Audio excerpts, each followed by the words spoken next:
I'm Charlene Bonsignore, and I'm a childhood cancer survivor.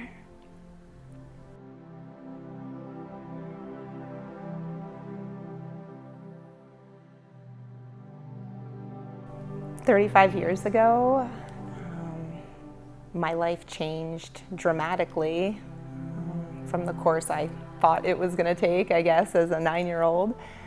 I was born in Riverdale, New Jersey, but we ended up moving to Vermont, where my mom's family was originally from, when I was 9. So we moved kind of out of the suburbs into the country. So Brandon, Vermont, where that summer was kind of the start of things going wrong, things changing.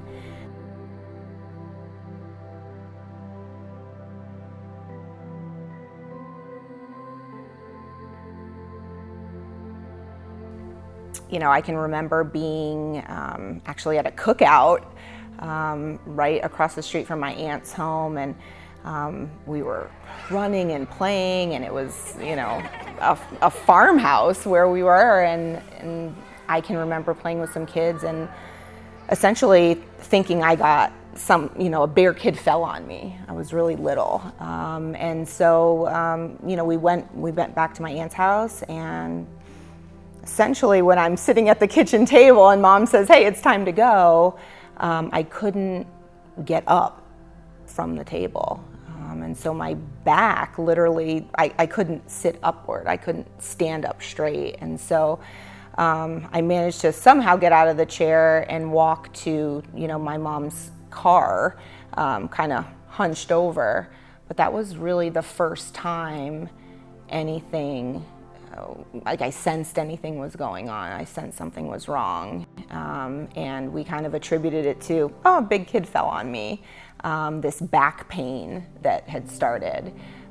But turns out it wasn't that.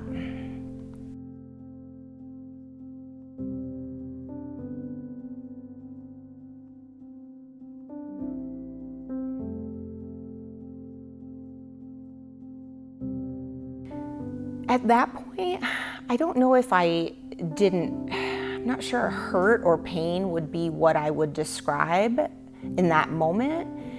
It was more surprising.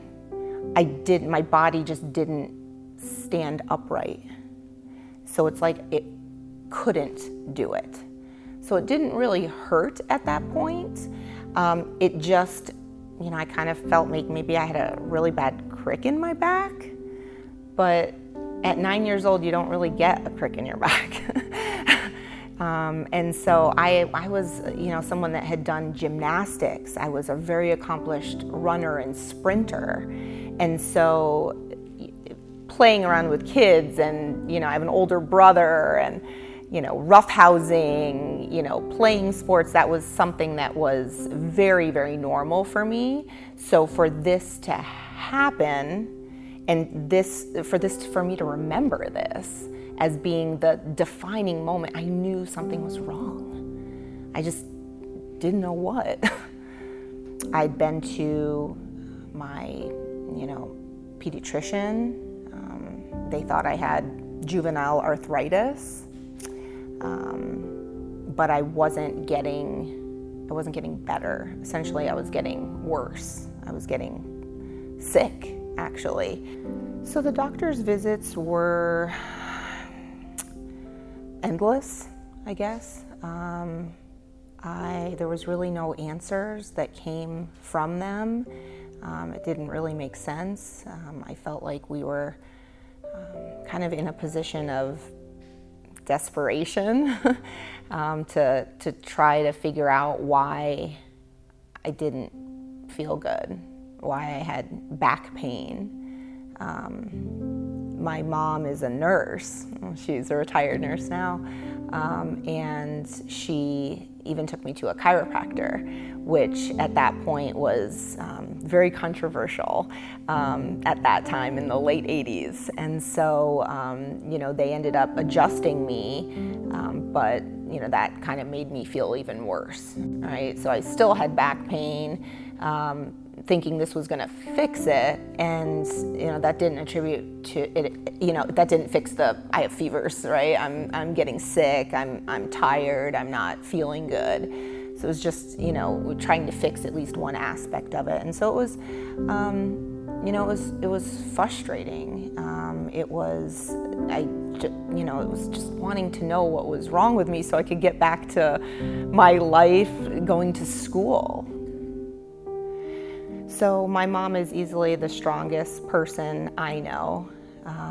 And really, it takes me back to the day when I was hospitalized, really, the time when I was finally hospitalized because I was just so sick.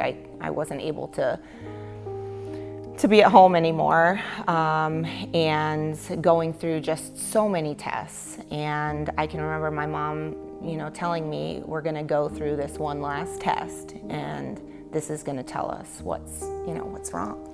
And so after it was done, it was like late at night. It seemed like it anyway. To a 9-year-old, it seemed late at night. When I, kind of woke up from it, my mom's face was just like in my face. And I had asked her if,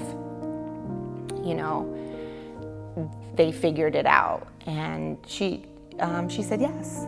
She said that I had leukemia, and that was cancer. But now we know what this mystery is, and so we can, we can move forward and solve it.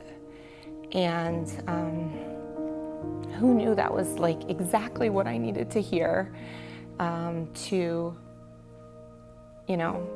help me to be the fighter too, And so that night, we went from Rutland, Vermont to Burlington, Vermont, which is a couple hours away, in a rainstorm, in an ambulance. And that was the night my life changed. So the next day, when I was at the hospital in Burlington, where all my treatment took place, I was just bombarded with people touching me and poking me, and needles and just all kinds of scary things for a 9-year-old. And I knew what cancer was, and I needed to ask questions about what was going on here. And so at 9 years old, I asked the chief oncologist if I was going to die. I knew I had so many things I wanted to do in my life. I wanted to, grow up and go to the prom and kiss a boy and, get married and have kids. And I was like, my whole life just kind of flashed before my eyes. Not sure what statistic I was given, which was a less than sensitive response, certainly. But I guess I didn't need to hear it, because I had already decided at that moment that I had too many things to do, and that I was going to live. And so I knew that this was going to be bad. I didn't realize how bad it was going to be. But I knew, regardless of how bad it was, that I was going to live. There was never a moment in time where there was defeat, that there was, I'm going to heaven right now. I never believed that. I knew what was going to happen was going to be a long process, but I knew I was going to live. So after I was diagnosed, you're going through a process where you're trying to get into remission, meaning there's no more living cancer cells in your body. But that process is difficult. And so me being allergic to foods and medicine, just having a unique self, I had a hard time. Some kids, they're diagnosed and they're back in school the next day. And that was very much not my story. For the longest time, a stint in the hospital, I think it was several months, through holidays even. And so it was lonely. It was sad. I was very sick, so I'm in a room by myself, not with another kid that maybe broke their leg on the, on the children's floor. I'm there when only people that walk in are wearing a mask, and so I can only see their eyes. I had my mom who was there with me, thankfully, but the medicine, the chemotherapy makes you very sick, not to mention, I lost my hair.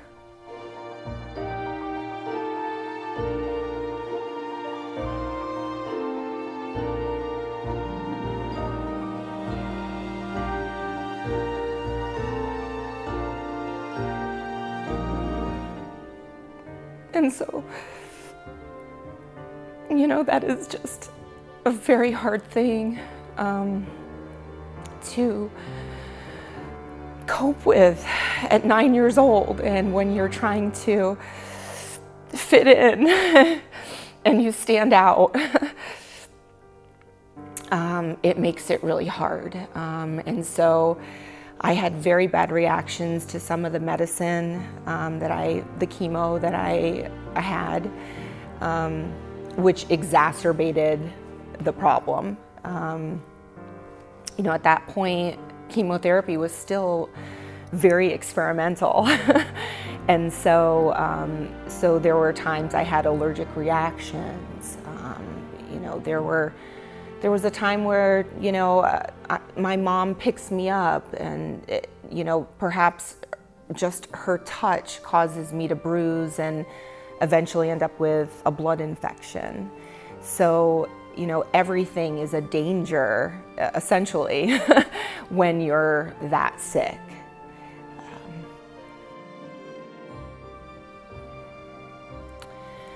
So eventually, I was in remission. And so I was in remission despite what seemed like forever, in the right amount of time. The downfall of that was the fact that you have to keep going with chemo to make sure they stay away. And my protocol was 3 years long, which means I had 9 years old, you don't know what 3 years is, And so I had 3 years of more of this. And every time there was a treatment, it was jotted down in this book, and there was just lines and lines on this page, and pages in this book. And I knew I was going to have to get through 3 years of this. I didn't know how, but I knew I was going to. And being in remission was that one step that got me to the next step. There was no treatment for pain back then. They were still very much learning about how to treat cancer patients. They were just starting to learn to treat the full patient. There was no treatment for how you were feeling mentally, how you were processing that. It was, kill the cancer and hope it doesn't kill the rest of you in the process.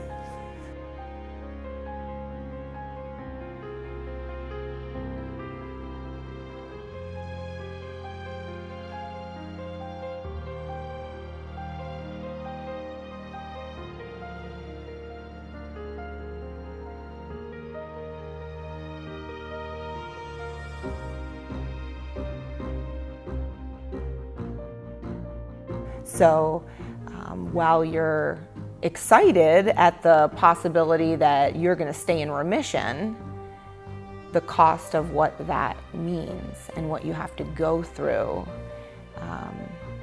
was something I wasn't quite prepared for. 3 years is a long time. I was finally able to go home. I was well enough to go home. Sometimes I feel like I talked my way out of the hospital at times because I certainly was still very sick. But I did get to go home and be home for Christmas. And I remember that Christmas, I got a lot of presents. But really the best part was just being with my family. I still couldn't walk at that point. I certainly didn't have much hair at all. But you know, it didn't matter at that point. It was just, you know, being somewhat normal in a life that suddenly had no normalcy. You kind of wondered, I was kind of left to wonder, like, why me? That, you know, those moments, kind of like my camp, were moments where I didn't have to think about that and I could just be me. And then that summer, I was able to go to camp. So I went to Camp Tecumseh, and that essentially changed me again, but this time for the better.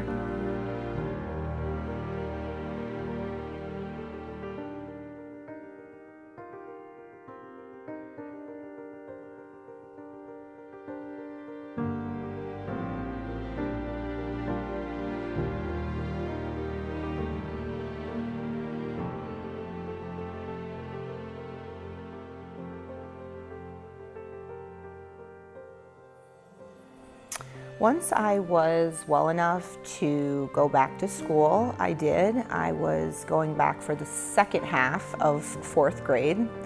I had braces on my legs. I was the only kid in school allowed to wear a hat. I did not choose the terrible wig that my mom insisted on having me get.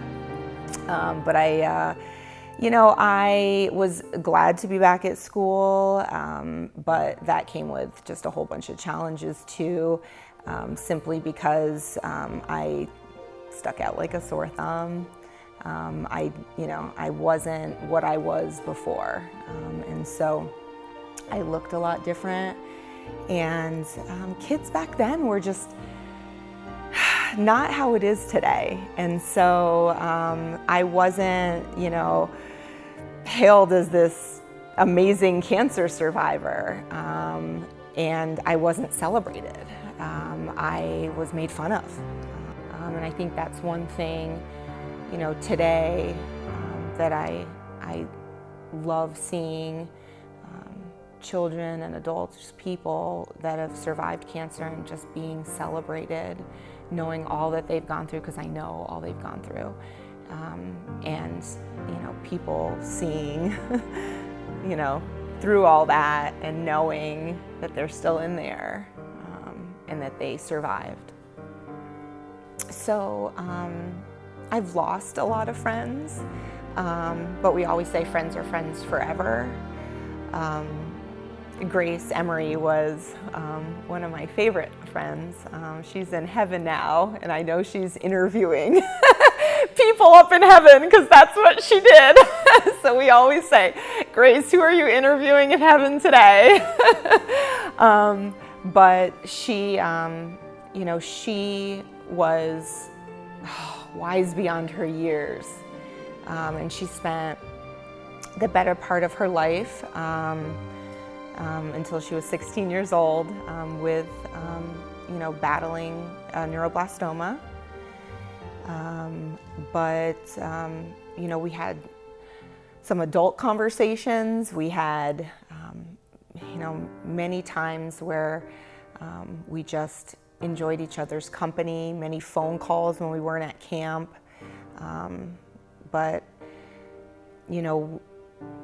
She lived this amazing life, And in 16 years, I think she did more and lived more than so many other people for their whole life that are blessed to live a long, long life. So it was very hard to, be here without her. But I know she's around me all the time, and she's around us, and she's around camp. And I know she's okay.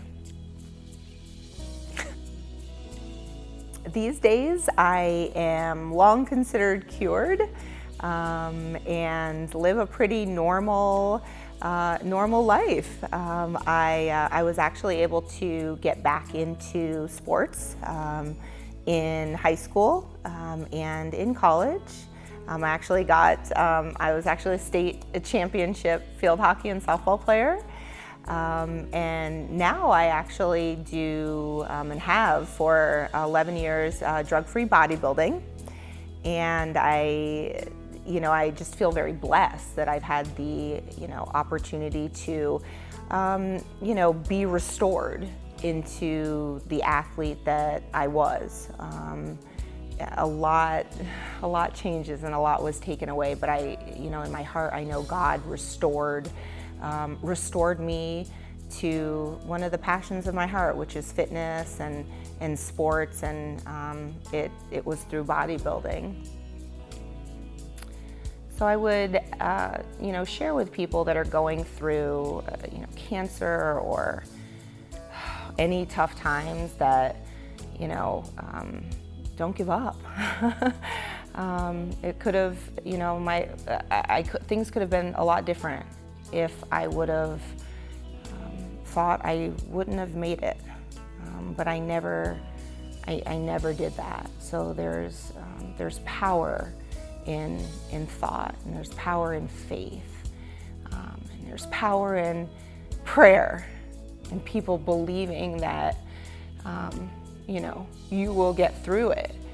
You take those steps, and if you can't get through an hour, you get through a minute.